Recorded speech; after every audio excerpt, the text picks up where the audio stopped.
नमस्कार प्यारे विद्यार्थियों, मैं हरिओम महिरवार आप सभी का अपने जीनियस मैथ्स क्लासेज में हार्दिक स्वागत करता हूं। तो मित्रों, हम पढ़ रहे थे कल 10th क्लास की एनसीईआरटी की मैथमेटिक्स और उसमें अपन ने वास्तविक संख्याओं के बारे में पढ़ा था, क्योंकि हमारा जो टॉपिक चल रहा था रियल नंबर्स।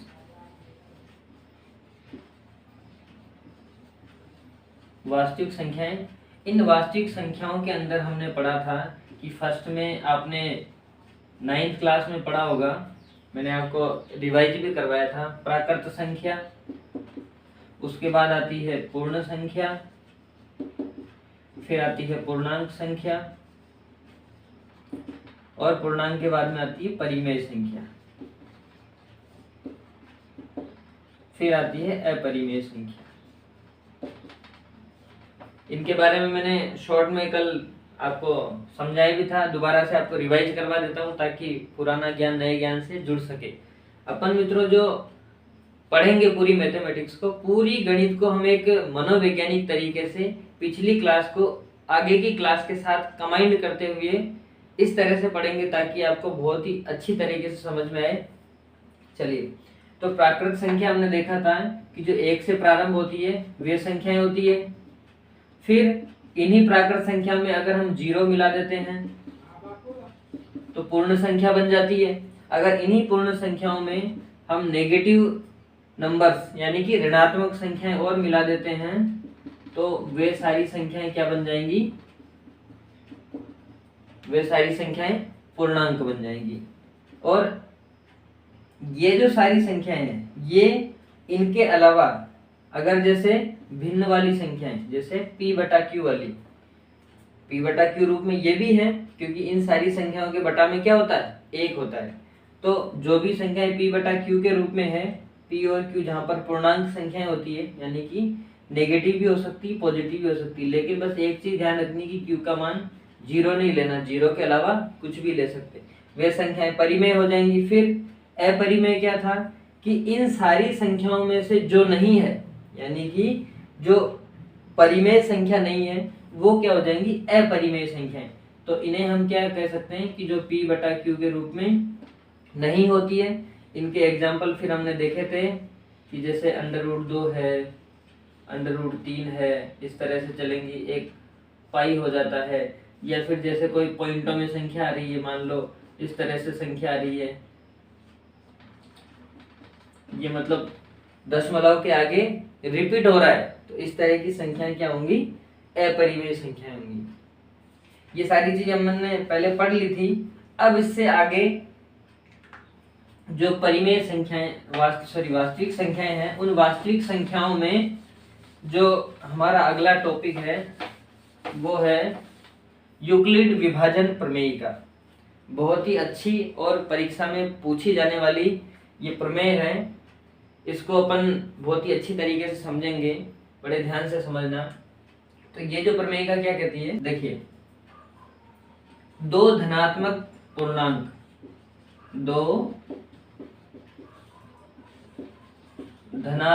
पूर्णांक संख्याएं,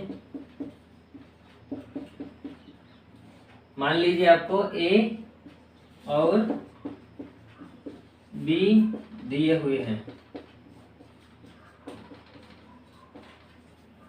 क्या मतलब हुआ कि आपको दो धनात्मक पूर्णांक, धनात्मक मतलब पॉजिटिव होनी चाहिए, ऋणात्मक संख्याएं नहीं होनी चाहिए।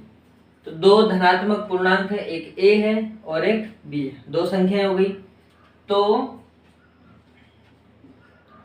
दो धनात्मक पूर्ण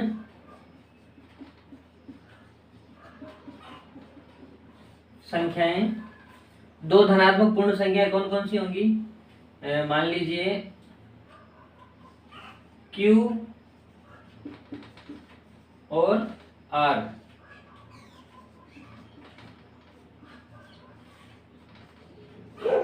इस प्रकार होंगी। देखना किस प्रकार होंगी कि देखो A है ना, A बराबर होगा किसके? B और Q के गुणा के, B और Q के गुणा के। और आर इसके साथ में क्या होगा, प्लस में होगा। ये है यूक्लिड विभाजन प्रमेय का। अब कुछ विद्यार्थी बोलेंगे सर ये तो हमारे बिल्कुल ही समझ में नहीं आया। बिल्कुल ऐसा हो सकता है।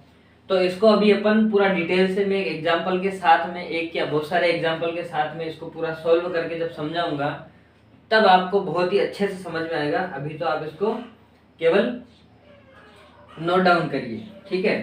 तो एक चीज और है कि ए की वैल्यू क्या होगी, बी और क्यू के मल्टीप्लाई के तथा आर के योग के बराबर।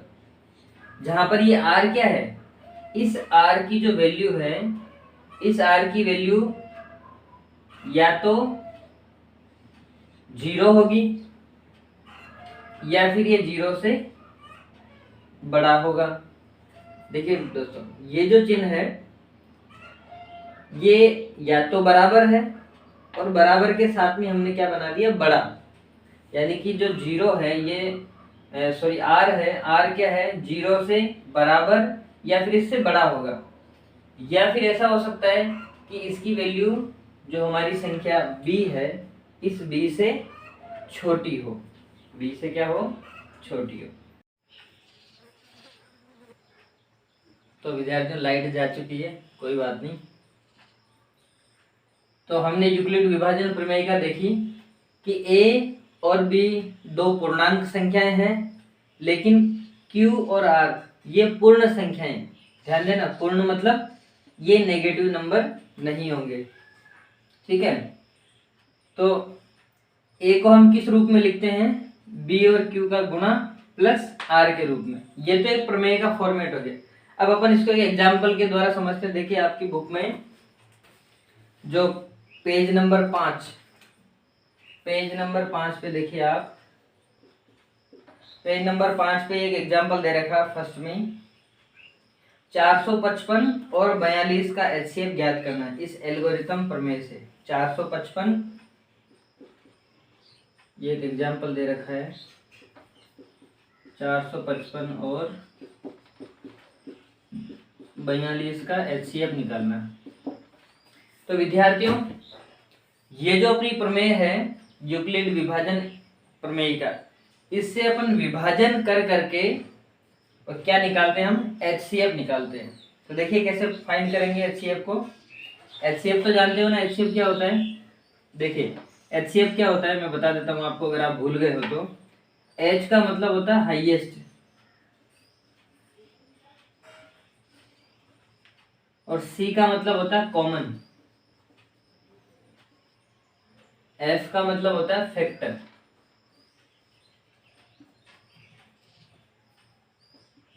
Highest common factor. मतलब हाईएस्ट का मतलब क्या होता है, महत्तम, और कॉमन फैक्टर का मतलब होता है समापवर्तक।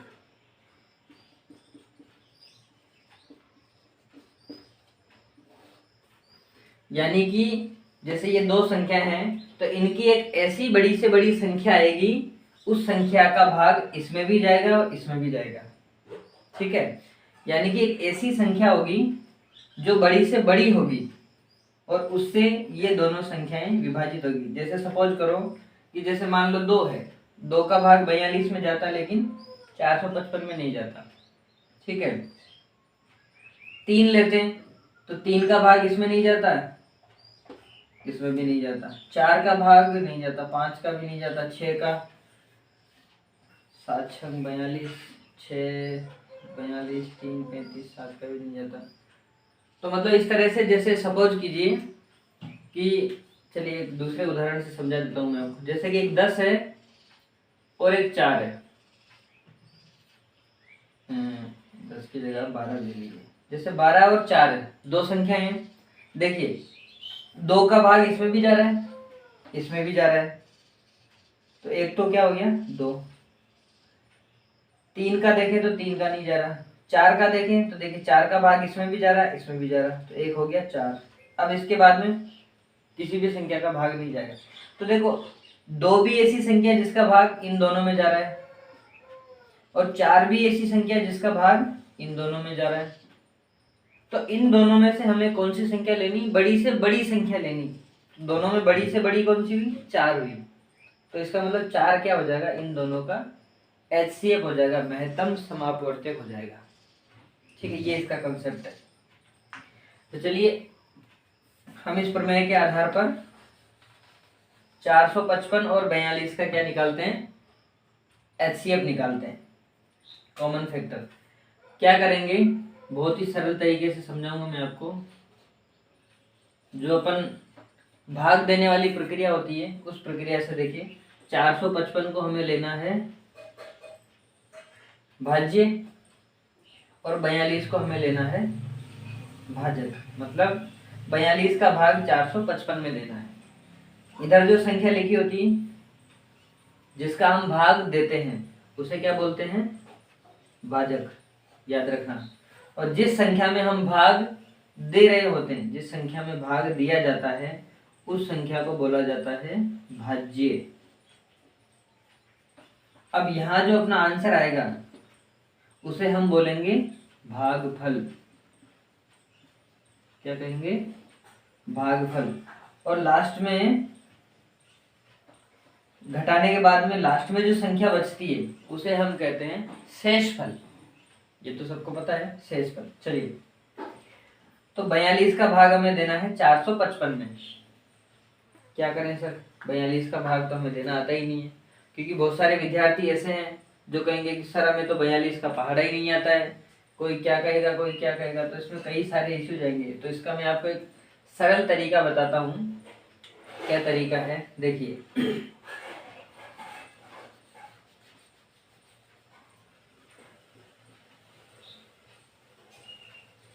जब भी आपको इस तरह से ये प्रमेयिका करने की जरूरत पड़े और आपको भाग देना नहीं आता है तो फटाफट से क्या करिए, आप एक रफ पेज में 42 का पहाड़ा बना लीजिए। देखिए कैसे बनाएंगे, 42, इसी को डबल करो, 2 का डबल 4, 4 का डबल 8।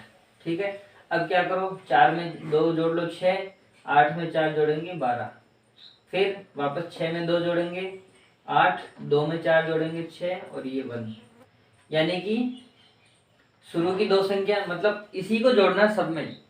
पहले इसको खुद को खुद में जोड़ा तो ये बन गया, फिर वापस इसको इसमें जोड़ा तो ये बन गया, फिर इसको इसमें जोड़ा तो ये बन गया। यानी कि जोड़ते जाएंगे आगे बनता जाएगा। अब इसको वापस इसमें जोड़ेंगे तो देखिए क्या बन जाएगा, 2 8 10 का 0, हासिल 1 ले लिया, 10 और 1 11 का 1, फिर यहाँ हो गया 2, ये हो गया। फिर वापस इसको इसमें जोड़ दीजिए, 2 4 और 1 5 और ये 2, फिर वापस से जोड़ दीजिए 4 9 और ये 2, फिर वापस से जोड़ दीजिए इन दोनों को, 4 2 6 13 और ये, फिर वापस से जोड़ दीजिए 6 और 2 8, 4 3 7 और ये 3, फिर वापस से जोड़ दीजिए 0 12 4, ये हो गया 420 आ गया, पहाड़ा कंप्लीट। ठीक है, तो ये बड़ा ही आसान तरीका पहाड़ा लिखने का।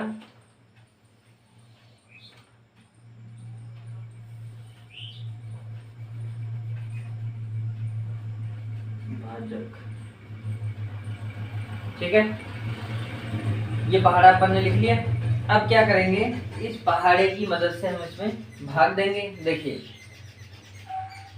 यहाँ कितना है, 2 संख्या में भाग देना, इधर 45 है इधर 42 है, तो 42 का भाग 45 में देंगे। यहाँ तो दिख ही रहा है, एक बार जाएगा। तो चलिए भाग अपन ने एक बार लगा दिया, 45 के बटा में क्या जाएगा 42, फिर यहाँ पे घटाने का चिन्ह लगाएंगे और इसको घटाएंगे। 5 में से 2 घटाया 3 बच गया, 4 में से 4 घटाएंगे 0 आ जाएगा। ठीक है, तो ये जो यहाँ बचता है इसको बोला जाता है शेषफल। क्या बोला जाता है, शेषफल। क्या कहेंगे इसको, शेषफल। तो देखिए जो भाग देने वाली प्रक्रिया होती है उसमें 4 संख्याएं काम आती है, जिसमें जो बड़ी संख्या होती है सबसे, जिसमें भाग दिया जाता है उसे हम भाज्य बोलते हैं। जिस संख्या का भाग लगाते हैं या भाग देते हैं उसे हम भाजक बोलते हैं। और जो अपना आंसर बन के आता है उसको हम भागफल कहेंगे, और जो लास्ट में घटाने के बाद बच जाता है उसे हम कहेंगे शेषफल। चारों नाम आप ध्यान रखना। ठीक है, चलिए अब क्या करेंगे, इस 5 को वापस हम यहाँ से कहाँ लाएंगे, यहाँ लाएंगे, ये 5 आ गया यहाँ पे, तो ये 3 था, 5 यहाँ से आ गया, कितना बन गया 35 हो गया। अब 35 में वापस अपने को भाग लगाना है, तो ये भाग जाता है क्या, नहीं जाता, भाग यही खत्म हो गया, तो ये अपना शेषफल आ गया। ठीक है, अब 5 में भाग नहीं जा रहा तो हम क्या करेंगे, यहाँ पर 0 बार भाग लगाएंगे। कितनी बार लगाएंगे, 0 बार भाग लगाएंगे, क्योंकि जब ऊपर से संख्या अपन ने यहाँ पे लेके, अगर यहाँ पे संख्या नहीं होती तो भाग एक बार ही जाता, शेषफल 3 ही रह जाता, लेकिन ऊपर एक अंक बचा हुआ था और उस अंक को हम नीचे लाए हैं, तो जब ऊपर का अंक नीचे आएगा तब भाग लगाना ही लगाना है। अब देखिए यहाँ 42 है, यहाँ 35 है, तो एक बार भी भाग पूरा नहीं जा रहा, तो हम क्या करेंगे, 0 बार देंगे, एक से भी कम बार भाग देंगे। ठीक है, तो एक से कम बार भाग देंगे, तो 0 बार देंगे तो क्या आएगा, 0 ही है, क्योंकि 42 का पहाड़ा जब 0 बार बोलेंगे तो 0 ही आता है। ये लीजिए 0 बार, एक बार में 42, 2 बार में 84, 3 बार में 126, इस तरह से 4 बार में, 5 बार में, लेकिन हम 0 बार बोल रहे हैं तो 0 बार में कितना आएगा, 0 बार में 0 ही आता है। ठीक है, तो 0 ही आ गया, तो वापस से अपन माइनस करेंगे यहाँ, तो 35 में से 0 माइनस किया तो वापस कितना बच गया, 35 ही बच गया। आगे बात समझ में, चलिए, नहीं आया हो तो मैं एक बार दोबारा से रिपीट कर देता हूँ। पहले हमने पहाड़ा लिखना सीखा, पहाड़ा जैसे 42 का लिखना, तो क्या करेंगे, सबसे पहले 42 को यहाँ पे दुगना करेंगे, 2 का 4, 4 का 8, ये आ गया। अब जो संख्या आती जाती है उसमें ये फर्स्ट वाली को जोड़ते जाना है, जैसे अभी 84 है, 84 में 42 को जोड़ना है, तो 4 2 6, 8 और 4 12, अब ये संख्या आ गई। अब इसमें वापस 42 को जोड़ना है, देखो 2 6 8, 4 और 12, ये 16 हो गया। अब ये आ गई, तो इसमें 42 जुड़ेगा, देखिए 8 और 2 10, 10 का 0, हमने 1 हासिल लिया, तो 4 1 5, 5 और 6 11, 11 का 1 और 1 हासिल इसमें जोड़ देंगे तो 2। अब 42 को इसमें जोड़ेंगे, 2 और 0 2, 4 और 2 0 2, 4 और 1 5 और ये 2, फिर इसमें जोड़ेंगे 2 और 2 4, फिर ये वाला 4 और 5 9 और ये 2 ऐसे आ गया, फिर इसमें इसको जोड़ेंगे तो ये बनेगा, इसमें फिर इसको जोड़ेंगे ये बनेगा, फिर इसमें इसको जोड़ेंगे तो ये बनेगा, तो हमारा 420 आते ही पूरा पहाड़ा कंप्लीट हो जाएगा। और 0 बार के लिए आप 0 लिख लो। ठीक है, फिर हमने 455 में भाग दिया था 42 का, तो देखिए 42 में 2 अंक है, इधर भी 2 अंक हमने देखे, तो 4 5 45, तो 42 का भाग 45 में एक बार चला जाएगा, भाग एक बार लगा दिया, 42 यहाँ लिखा, ऋणात्मक चिन्ह लगा के माइनस किया, तो 5 में से 2 गया तो 3, 4 में से 4 गया तो 0, 0 लिखा ही नहीं। फिर 5 को यहाँ उतारा, जब ऊपर वाला अंक नीचे आएगा तब भाग वापस लगाना पड़ता है, लेकिन भाग लगाने में हमने देखा कि यहाँ तो संख्या 35 ही है, यहाँ 42 से छोटा पड़ रहा संख्या, तो हमने 0 बार लगा दिया। अगर ये 42 से बड़ी होती तो 1 बार लग जाता, 84 से बड़ी होती तो 2 बार लग जाता, 126 से बड़ी होती तो 3 बार लग जाता, लेकिन क्या हुआ, ये तो खुद 42 से भी छोटी संख्या है, इसलिए हमने 0 बार लगा दिया, 0 बार भाग लगाया, माइनस किया तो 35 बच गया।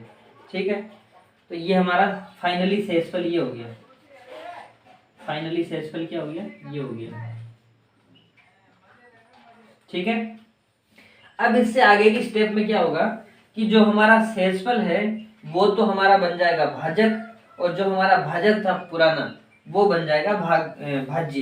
तो देखिए क्या करेंगे, यहाँ पे इसी को यहाँ ड्रॉ करिए, इस लाइन को आगे बढ़ाइए और ऐसे कर दीजिए। ठीक है, फिर और 42 को, ये जो भाजक था उसको उठाकर भाज्य बना दीजिए, ये भाज्य बना दिया।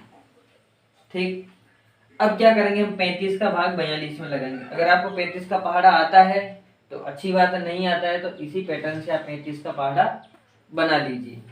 फिर देखिए भाग लगाएंगे हम, 35 का पहाड़ा एक बार बोलेंगे, एक बार भाग लग जाएगा 35, फिर 35 को यहाँ से अपन माइनस करेंगे तो कितना बच जाएगा, 7 शेषफल आ जाएगा। अब देखिए ऊपर कोई भी अंक बचा ही नहीं उतारने के लिए, तो यहाँ पे 7 ही शेषफल आ जाएगा। ठीक है, अब जगह बची नहीं तो मैं इसको आगे ले जा रहा हूँ। तो देखिए 7 के ऊपर ये जो ऐसे बच रहा है ना, 7 ऐसे 7 आ रहा है, तो क्या करेंगे, वापस यहाँ से इसको ऐसे बना के और ऐसे बना देंगे, तो 7 तो हमारा क्या हो जाएगा, भाजक, और जो इधर पहले भाजक था 35, उसको उठाकर यहाँ ले आएंगे, भाज्य बना देंगे। अब 7 का भाग लगाएंगे 35 में, 7 पंजे 35, 5 बार जा रहा है तो 7 पंजे 35, 5 बार पूरा पूरा भाग चला गया, भाग यहाँ खत्म हो गया। ठीक, तो जहां पर भाग खत्म हो जाता है, लाइट आ गई, जहां पर भाग खत्म हो जाता है वहां जो हमारा भाजक था, वहां पे जो हमारा भाजक था वही हमारा क्या बनेगा, HCF बनेगा। जहां पे भाग खत्म होता है उस समय जिस संख्या को हमने क्या बनाया, भाजक बनाया, यानी कि जो पिछले वाला शेषफल था और अभी भाजक का काम कर रहा है, उसे हम क्या कहेंगे, HCF कहेंगे। आ गया समझ में? तो इसको एक बार आप नोट डाउन कर लीजिए। आगे की क्लास हम कंटिन्यू करेंगे, तब तक के लिए आप सभी का धन्यवाद। वीडियो में लास्ट तक बने रहे, आपने पूरा वीडियो ध्यान से देखा, पूरी क्लास अटेंड की। तो आपसे एक रिक्वेस्ट है कि इस क्लास को आप अपने विद्यार्थियों के साथ अच्छे से शेयर करिए, ताकि वो भी इसका फ़ायदा उठा सकें, क्योंकि हम मैथ को इस कदर पढ़ेंगे कि पूरी एक छोटी छोटी बारीकियों को लेकर साथ में चलेंगे, ताकि आपके मन में किसी तरह का कोई डाउट रहे ही नहीं। और सारी चीज़ें आपको बिल्कुल बेसिक से, देखिए आपको अगर पहाड़ा नहीं आ रहा था तो मैंने पहाड़ा बनाना सिखाया, आपको भाग देना नहीं आ रहा था तो मैंने भाग देना सिखाया। अब ये देखिए, ये सारी चीज़ें छठी सातवीं क्लास की, लेकिन फिर भी हम इनको साथ में लेके चल रहे हैं, ताकि हमारे साथ के कमज़ोर से कमज़ोर विद्यार्थी भी इसका फ़ायदा उठा सके, उनको भी गणित आ सके। हमारी इस क्लास का, हमारे इस मैथ्स क्लासेस का एक ही उद्देश्य है कि ऐसा कोई विद्यार्थी नहीं बचे जिसके मन में गणित का भूत बसा रहे और उसको गणित पढ़ने में डर लगता हो। तो चलिए, इसी के साथ आप सभी का धन्यवाद। वीडियो पे बने रहिए। वीडियो आपको पसंद आया है तो आप लाइक करिए, अपने मित्रों के साथ शेयर करिए। तब तक के लिए थैंक यू, जय हिंद।